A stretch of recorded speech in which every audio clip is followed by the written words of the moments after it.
복된 주에 우리에게 주시는 하나님의 말씀은 사무엘상 1장 9절에서 11절의 말씀입니다. 구약성경 408면입니다. 구약성경 408면에 있는 사무엘상 1장 9절에서 11절의 말씀, 이제 하나님의 말씀을 봉독해 드립니다. 그들이 실로에서 먹고 마신 후에 한나가 일어나니 그때에 제사장 엘리는 여호와의 전 문설주 곁 의자에 앉아 있었더라. 한나가 마음이 괴로워서 여호와께 기도하고 통곡하며 서원하여 이르되, 만군의 여호와여, 만일 주의 여종의 고통을 돌보시고 나를 기억하사 주의 여종을 잊지 아니하시고 주의 여종에게 아들을 주시면 내가 그의 평생에 그를 여호와께 드리고 삭도를 그의 머리에 대지 아니하겠나이다. 아멘. 이스라엘 백성들은 40년의 광야 생활을 마치고 하나님께서 약속하신 땅에 입성하였습니다. 그곳에서 그들은 정착합니다. 그들은 왜 그 땅이 젖과 꿀이 흐르는 땅인지 알게 됩니다. 그 땅은 풍요로운 농업과 목축업이 가능한 땅이었습니다. 그곳에 정착한 이스라엘 백성들은 광야 생활의 고통을 잊고 그들의 꿈꾸던 풍요로운 삶을 영위할 수 있는 아주 좋은 그런 땅이었습니다. 가나안 땅은 비옥한 토양과 적절한 기후 조건으로 농업 생산성이 매우 높았습니다. 특히 이른 비와 늦은 비가 제때 내려 농작물이 매우 잘 자랐습니다.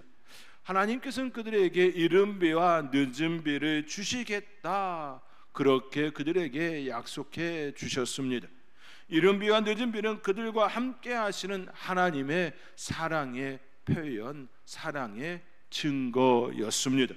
그 땅은 하늘에서 내리는 그 비로 인하여 비옥하고 농업과 목축업이 활발히 왕성한 그러한 풍성함을 주는 땅이었습니다.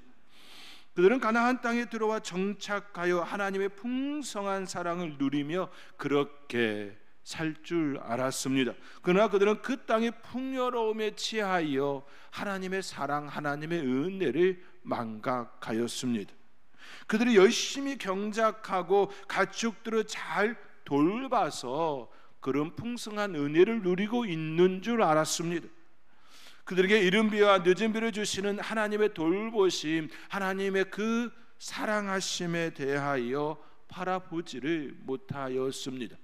이른 비를 주시고 늦은 비를 주시는 그것이 하나님께서 그들을 사랑하시는 그 표현임을 그들은 온전히 보지 못하였습니다. 그들에게 주어진 풍요가 오히려 그들의 마음을 다른 곳으로 향하게 하였습니다. 하나님께서는 다른 곳으로 향한 그들의 마음의 잘못됨을 이방 민족들을 통하여 깨우쳐 주려 하였습니다. 그들의 옆구리에 가시와 창이 되어 그들을 괴롭히는 그 시간이 되게 하셨습니다. 괴로운 중에 그들은 하나님을 찾았습니다. 그리하여 하나님께서는 그들에게 사사들을 세우시고 보내시고 하나님의 인도하심과 역사하심과 돌보심, 구원하심을 그들로 하여금 알게 하셨습니다. 하나님의 돌보심을 본 그들이 일평생 하나님만을 쫓아 하나님만을 따라 하나님 말씀을 떠나지 아니하는 진실한 그 삶을 살았으면 얼마나 좋았겠습니까만 결코 그들은 그렇지도 않았습니다.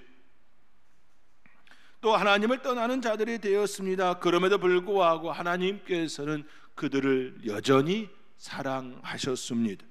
그들을 위하여 또 한 사람을 준비하셨습니다. 모세를 준비하심과 같이 이번에는 또 한 사람, 그들에게 말씀을 전하는 자, 하나님의 뜻을 선포하는 자, 그 사람을 세워주셨습니다. 그는 바로 사무엘입니다. 사무엘은 마지막 사사이면서 최초의 선지자입니다. 그는 사사시대의 마지막 지도자로서 활동하였습니다. 동시에 선지자로서 하나님의 말씀을 전달하는, 하나님의 뜻을 선포하는 그 역할을 또 시작함이 되었습니다. 사무엘은 사사로서 이스라엘 다스리면서 백성들의 그 부르짖음에 응답하여 하나님께서 세우신 지도자입니다. 그렇지만 그의 시대에, 사사 시대의 마지막이 되었고 또 새로운 시대인 왕정 시대의 그 시작이 되었습니다. 새로운 시대가 그들 가운데 열림이 되었습니다. 그러한 때 하나님께서는 왕정 시대가 되면서 선지자로서의 역할을 더욱 그를 통하여 세우는, 하나님의 뜻을 선포하는 그 역할을 감당케 하였습니다. 그는 사울 왕을 세울 후에 선지자로서 백성들에게 하나님의 말씀을 지속적으로 전달하고 또 왕의 행동을 감찰하며 하나님의 뜻을 그들에게 또 선포하고 안내하는 자, 그들을 바르게 인도하는 자, 말씀을 담지하는 담지자, 말씀의 선포자, 그런 지도자가 되었습니다. 이러한 시대의 변혁 속에 사사시대에서 하나님께서 직접 통치하던 그 시대에서 대리자 왕을 통하여 통치하는 신정 통치로의 그 시대의 변혁 속에 하나님의 뜻을 선포하고 하나님의 말씀을 이끌었던 사무엘, 그 사무엘이 활동하게 된 데에는 그의 어머니의 기도가 있었습니다. 한 사람, 그 사람을 준비하는 데에 하나님께서는 여인의 기도를 통하여 여섰습니다. 여인의 기도를 통하여 시작하셨습니다. 오늘 본문은 그 여인의 기도, 그 여인의 기도가 등장합니다. 그 여인의 기도를 통하여 우리의 기도에 대하여 함께 또 생각해 보기를 원합니다.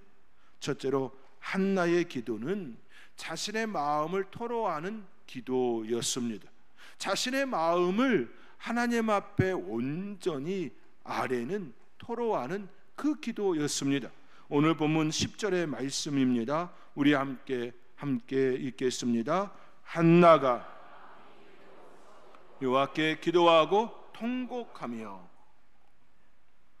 한나가 마음이 괴로워서 여호와께 기도하고 통곡하며. 성경은 이와 같이 증언합니다. 다시 말해 한나는 자신의 마음을 하나님께 토로하였습니다. 한나는 하나님 앞에서 자신의 감정, 자신의 마음 상태, 자신의 현 상황에 대하여 감추지 아니하고 있는 그대로 아뢰었습니다. 있는 그대로 자신의 마음 그대로를 하나님께 드러내었습니다.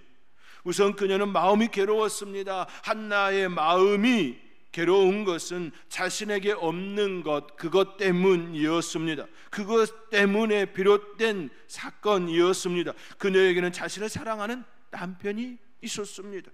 그 남편은 자신에게 더 많은 것을 주고자 애썼습니다. 더 많은 사랑을 주었고, 더 많은 재물을 주었고, 더 많은 것들을 주었습니다. 한나의 남편에게는 자신 말고 또 다른 아내도 있었습니다.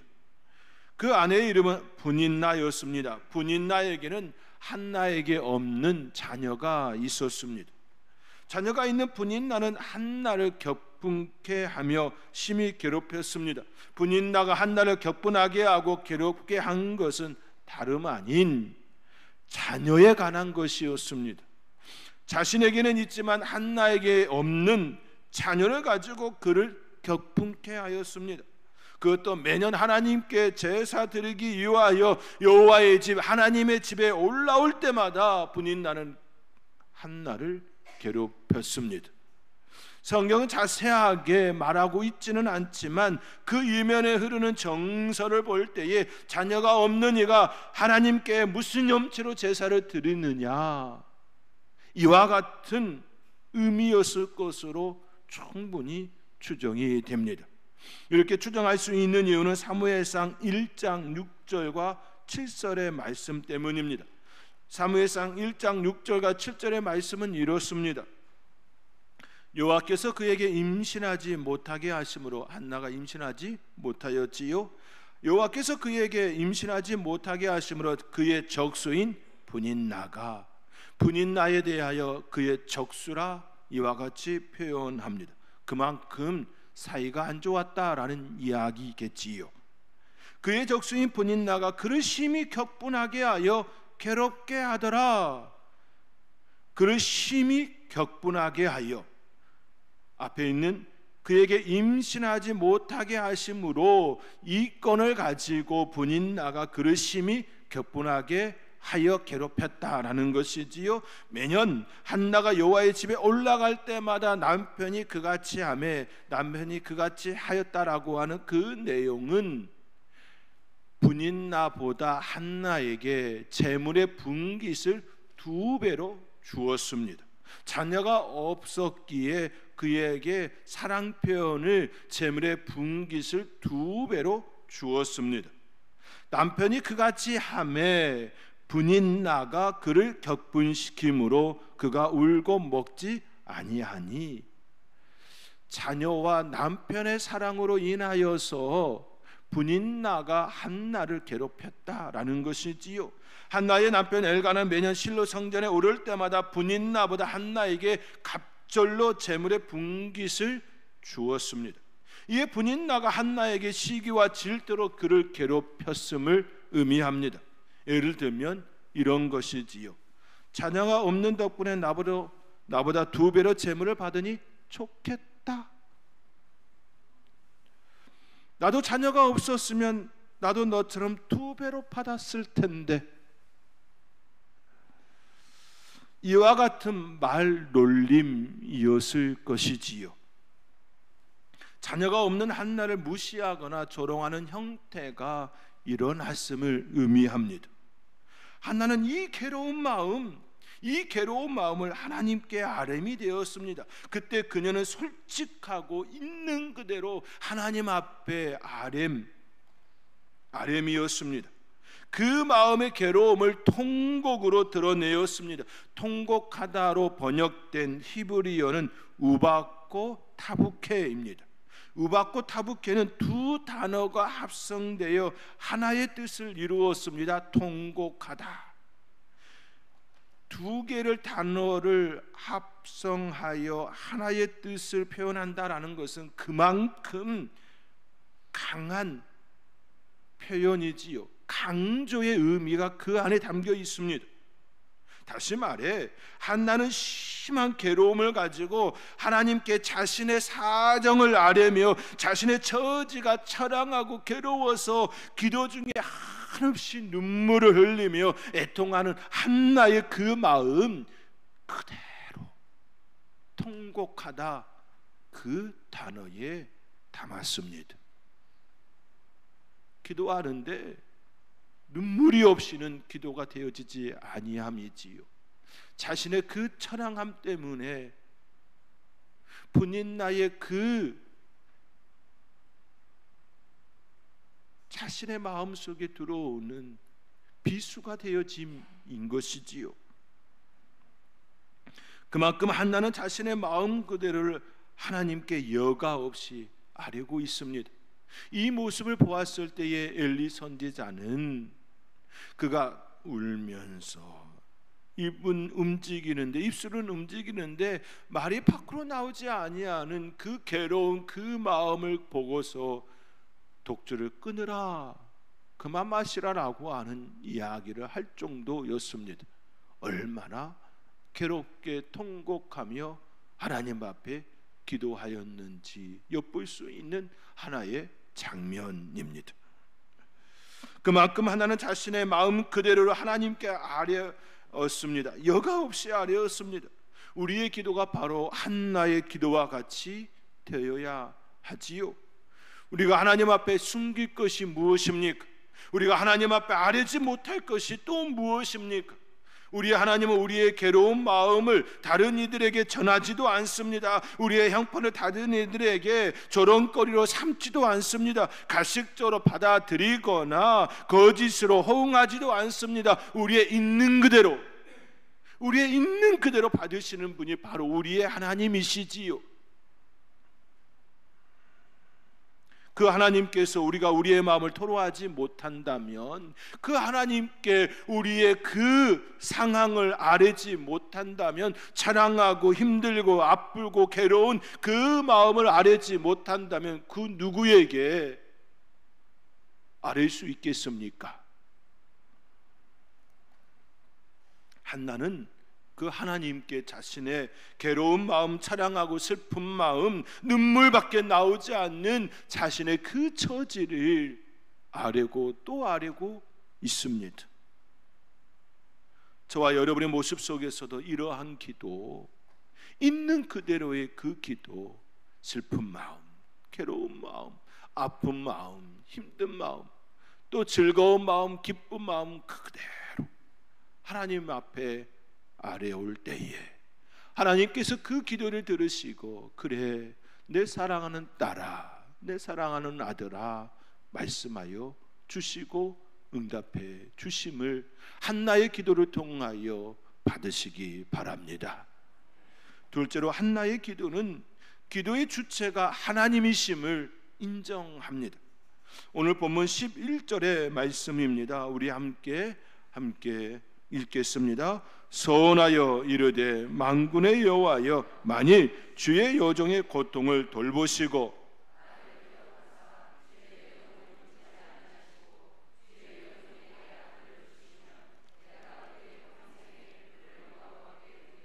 삭도를 그의 머리에 대지 아니하겠나이다. 아멘. 서원하여 이르되 만군의 여호와여, 만일 주의 여종의 고통을 돌보시고 나를 기억하사 주의 여종에게 아들을 주시면, 한나는 이와 같이 기도합니다. 기도는 한나가 하고 있지만 그 기도의 주체가 자신이 아닌 하나님이심을 인정합니다. 다시 말해 한나는 하나님을 인정하고 있습니다. 인정한다라는 그 뜻은 하나님을 하나님으로 믿는다, 그런 고백입니다. 하나님을 하나님으로 알고 있습니다. 우리는 종종 하나님께 기도하면서 내가 주체가 될 때가 있습니다. 내가 이만큼 기도했는데, 내가 이만큼 봉사했는데, 내가 이만큼 헌신했는데, 내가 이만큼 시간을 하나님 앞에 쏟았는데, 내가 이만큼 내가 중심이 될 때가 있습니다. 내가 내 남편을 위하여 1년도 아니고 10년, 20년 기도하였는데, 그러면 들어주어야 하는 것 아닙니까? 내가 중심이 될 때가 있습니다. 그런데요, 내가 아무리 많이 봉사하고 내가 아무리 많이 기도해도 기도의 주체는 내가 될 수가 없습니다. 기도를 들으시고 행하시고 응답하시는 분은 내가 아니라 하나님이시기 때문입니다. 하나님께서 행하시고 호응하시고 반응하시고 이루시는 분이시기 때문입니다. 기도는 내가 하지만 기도의 주체는 내가 될 수가 없습니다. 기도는 내가 하지만 내가 하는 그 기도도 하나님의 허락하심이 될 때에 성취됩니다. 이루어집니다. 기도의 성취는 나의 손에 있지 않습니다. 기도의 성취는 하나님께 있습니다. 기도의 응답은 나에게 있는 것이 아니라 하나님께 있습니다. 그러므로 우리의 기도는, 우리는 하나님 앞에 겸손해야 합니다. 겸손히 나의 기도를 들으시고 하나님께 감사함으로 나아가야 합니다. 내가 기도의 주체가 되지 않는다, 이 말은 하나님께서 내 기도의 주체자이시기에 나는 그저 겸손히 하나님께서 내 기도를 받으시기를 원하시는 그 마음으로 그저 나아갑니다. 들어주시니 감사합니다. 들어주시니 감사합니다. 그 고백 외에는 없는 것이지요. 한나는 그 사실을 잘 알고 있습니다. 그렇기에 그는 주의 여종의 고통을 돌보시고 나를 기억하사, 나를 기억해달라, 기억해달라 기도합니다. 하나님께서 기억하실 때에 역사가 일어나기 때문입니다.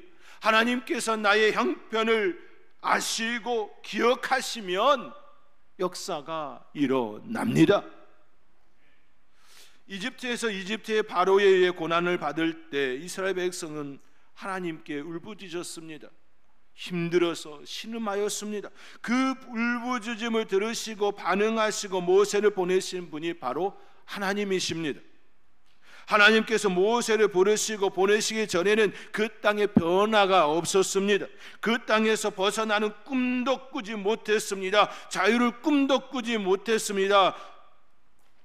아들이 태어나면 나일강에 버려져 악어의 밥이 되었을 그때도 부르짖었지만 하나님의 응답이 있기 전까지는 결코 변화가 있지 아니하였습니다. 하나님께서 들으시고 모세를 부르시고 그들에게 보내신 그때로부터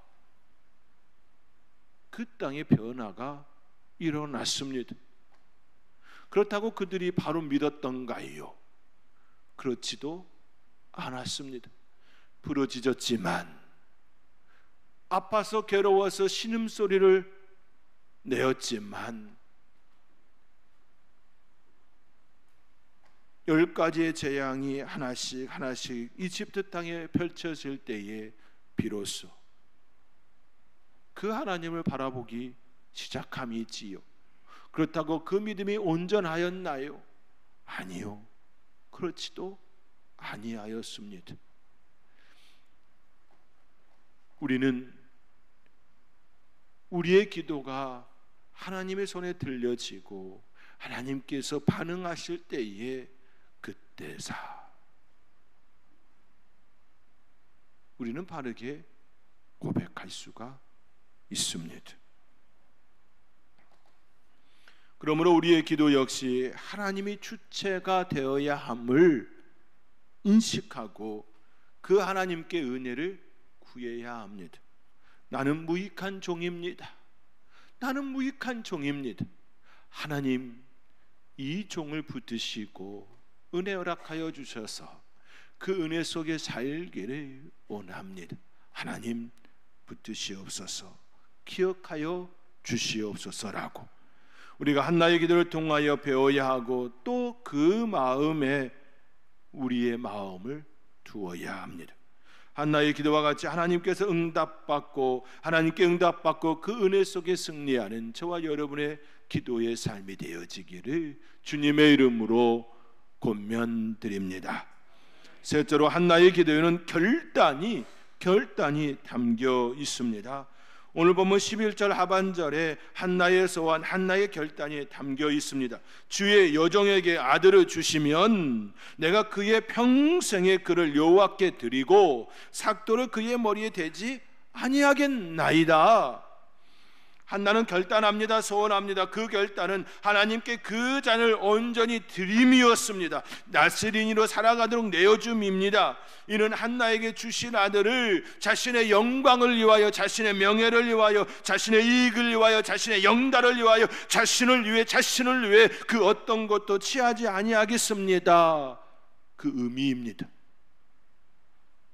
자녀가 주는 기쁨도, 자녀가 주는 그 어떤 것도 바라지 아니하겠나이다 라는 그런 고백입니다.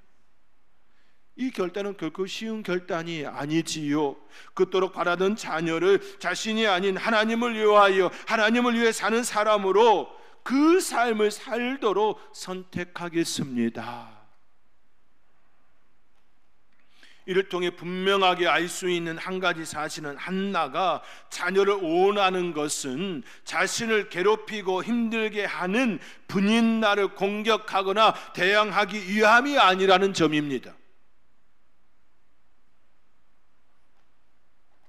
아들을 주시면 그 아들을 통하여 철저하게 나의 적수인 분인나를 공격하는 자로 세우겠습니다. 이런 고백이 아니라는 이야기이지요. 그 아들에게 애야, 분인나가 나에게 이렇게 힘들게 했단다, 그런 얘기를 하지 않겠다라는 고백이지요. 괴로워서 하나님께 기도하였지만 그 괴로움이 자녀에게 전수되는 것을 원하지 않았다라는 말씀입니다. 우리는 종종 자녀를 통하여 대리 만족을 하려 할 때가 있습니다. 자신의 결핍을 자녀를 통하여 채우려는 욕심과 욕망이 나타나곤 합니다. 공부에 결핍이 있었던 이들은 자녀가 공부하지 않으면 매우 괴로워하고 그를 힘들게 하는 부모도 있습니다.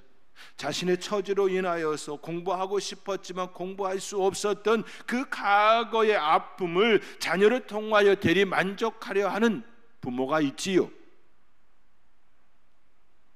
음악의 결핍, 체육의 결핍, 예술의 결핍을 가진 이들은 또 그것을 통하여 자녀를 통하여 대리 만족을 하려 하는 이들도 있습니다. 자녀를 통하여 음악의 꽃을, 체육의 꽃을, 예술의 꽃을 피우려 하지요. 자녀가 잘 되기를 바라는 것은 모든 부모의 공통점일 겁니다. 그런데요, 그 자녀가 잘 되기를 바라는 그 점에 있어서 대리만족, 나의 부족함을 채우는 수단으로는 아니라는 말씀이지요. 대리만족, 수단, 그 삶은 결코 바람직한 삶이 아니지요. 오히려 자녀를 힘들게 하고 괴롭게 하는 부모만 될 뿐입니다. 성경은 분명하게 제시합니다. 잠언 22장 6절 말씀에 마땅히 행할 길을 아이에게 가르치라. 그리하면 늙어도 그것을 떠나지 아니하리라. 마땅히 행할 길, 그 길은 내가 원하는 그것을 말하는 것이 아닙니다. 하나님께서 그들에게 원하는 그 길, 하나님께서 세우기를 원하시는 그 길, 말씀을 따라 살아가는 그 길을 의미합니다. 에베소서 6장 4절 말씀에 또 아비들아 너희 자녀를 노엽게 하지 말고 오직 주의 교훈과 훈계로 양육하라 말씀합니다. 너희 자녀를 노엽게 하지 말라라는 그 말도 이런 의미가 담겨 있습니다. 나의 대리 만족, 나의 수단으로 인하여 그들을 노엽게 하지 말라라는 말도 여기에 포함되어 있습니다. 왜 그렇게 말할 수 있습니까? 디어 이은 오직 주의 교훈과 훈계로 양육하라, 이 말씀 때문입니다. 내가 원하는 것을 가르치는 것이 아닙니다. 하나님께서 원하시는 것을 가르쳐야 합니다. 그들이 하나님의 뜻을 따라 하나님의 영광을 위하여 그 삶을 살 수 있도록 안내자 역할을 해야 합니다. 한나의 기도에는 이러한 결단이 담겨 있습니다. 자신의 유익을 위하여, 자신의 부족을 위하여, 자신의 영달을 위해서가 아니라 하나님께 쓰임받는 자녀가 되어지기를 원합니다. 그렇게 기도하였고 그렇게 태어난 이가 사무엘입니다. 그 사무엘은 마지막 사사이면서 새로운 시대에, 왕정 시대에 그 선지자로서의 역할을 감당하는 이가 되었습니다. 사무엘의 시작은 그의 어머니의 기도, 이 마음이 먼저였습니다. 사랑하는 성도 여러분, 한나의 기도와 같이 여러분의 마음을 하나님께 온전히 아뢰시기 바랍니다. 여러분의 아픈 마음, 슬픈 마음, 괴로운 마음, 그 모든 마음을 있는 그대로, 여러분의 삶의 자리에 처해 있는 그 상황 그대로, 돈이 없어서 괴로우면 하나님 돈이 없습니다. 지혜가 없어서 힘든 상황이면 하나님 지혜를 허락하여 주시옵소서라고, 영적인 결핍 속에 힘들어 있다면 하나님, 내가 너무나도 영적 괴로움 속에 있습니다, 주님 인도하여 주시옵소서라고 그렇게 토로하실 때에 그 하나님께서 그대로 받으실 것입니다. 그리고 기도할 때 기도의 주체는 내가 아니라 하나님이심을 바로 알고 겸손히 아뢰시기 바랍니다. 기도의 주체가 되시는 하나님께서 여러분의 기도를 들으시고 응답해 주실 것입니다. 끝으로 선한 청지기로서 하나님을 위하여 살겠노라고 결단하시기 바랍니다. 이것이 한나의 기도였고 우리의 기도가 되어야 할 줄 믿습니다. 그 기도와 같이 삶의 자리에 늘 기도함으로 하나님께 응답과 축복 속에 살아가는 저와 여러분의 삶, 기도의 삶, 그 삶이 될 수 있기를 주님의 이름으로 축원드립니다. 기도하겠습니다. 사랑의 하나님, 한나의 그 통곡하는 기도, 있는 그대로 하나님 앞에 아뢰는 기도, 그러면서 하나님께 있음을, 응답은 하나님께 있음을 고백하는 그의 기도와 같이 바르게 결단하고 소원하는 그 모습을 따라 우리도 바르게 하나님 앞에 나아가는 우리의 기도 되기를 원합니다. 하나님 붙드시고 역사하여 주시옵소서. 이 모든 것 감사하옵고 예수님의 이름으로 기도하옵나이다. 아멘.